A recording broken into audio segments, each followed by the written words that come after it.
Bill Dyer with In Defense of Animals. I'm really so happy that the bill of 1634 passed the Assembly, and we almost worked very hard to get it passed in the Senate. It's ironic because 10 years ago I spoke before the Animal Services Commission about this very subject, that we have mandatory spay and neuter in Los Angeles. And it wasn't accepted at that time, but I'm glad it's here. Even if the Sacramento bill fails, I understand that the City of Los Angeles City Council very much wants it to be a bill anyway for the City of Los Angeles, which is a great thing. So we're all very happy about this, to bring down the pet overpopulation and to end the killing of so many cats and dogs and rabbits in our city, in our state. Thank you.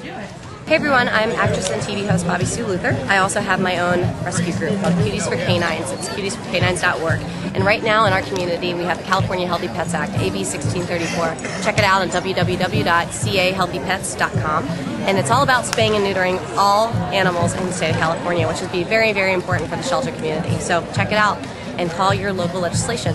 Thanks. I'm Christopher Amoruso from Paw Print Magazine, and I'm here to tell you that it's so important to spay and neuter your pets. It's the #1 thing about being a responsible pet owner. Spay and neuter your pets and support any bill or any law that's going to try and go into effect that will be a mandatory spay and neutering. That's what we need to control the pet population, the overpopulated shelters that all of these poor innocent creatures are being put down. It starts with you, so you have to start with that and then being responsible. Be a responsible pet owner. Spay and neuter your pets.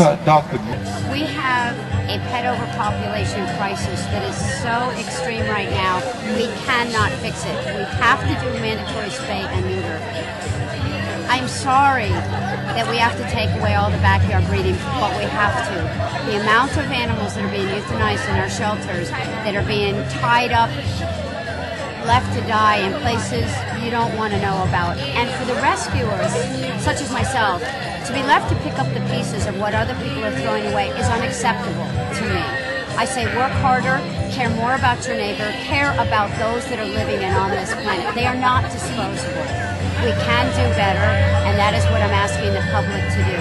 So it is mandatory spay and neuter, and we will have a much better world. Be kind to the neighbors, stop throwing your animals away. You can always ask for help. Any animal can be trained so that they can work and be a fabulous family member.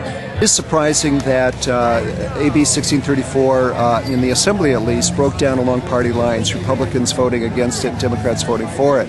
Especially when you consider that AB 1634 fits squarely within the core values of the Republican Party. I'm a Republican myself, and I appreciate the fact that AB 1634 will create smaller, more effective government, and it's also fiscally responsible. Where the Republicans got spooked is on the concern that this bill would represent nanny government. You know, how dare the government tell me what to do with my pet? And, my response to that is I fully appreciate personal property rights as much as anybody else, but when it comes to animals and pets, we as a community, as a state, have demonstrated that we're not all that responsible, and we need help.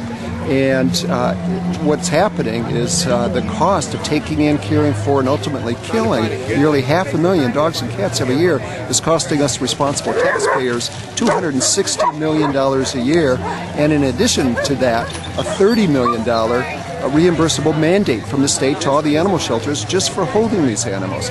So we need to stop the insanity of these escalating budgets and these escalating body counts, and AB 1634 will do that.